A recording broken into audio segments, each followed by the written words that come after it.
arrazoi nagusia izan da, nik ezagutu nuen, personalki ezagutu nuen, eta herrikide nuen persona baten desagerpena, beti gauza latza iruditu zaidala, orduan pentsatzea behar bada garaia dela, garai hori eta gertaera horiek ezagutu zituzten guztiak hil baino lehen, nolabait esan, 40 urte pasatu dira, 40 urte horietan pasatu denaren nolabaiteko laburpen bat egitea eta nolabaiteko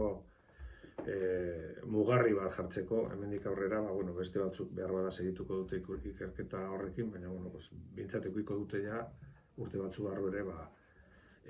ekarpen hori, ez?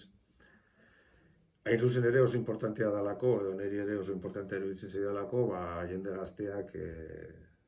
eskura eukitzea edo jakin ahal izatea, informatu nahi zen ezkero, zer gertatu den herri honetan, baina ez bakarrik errelato ofizialetik esaten diren gauzekin, baizik eta baita ere beste ikuspuntu batzuetatik, beste iturri batzuk edo beste persona batzuk uste dugunarekin eta pentsatzen dugunarekin. Horregatik hori da liburuaren arrazoia.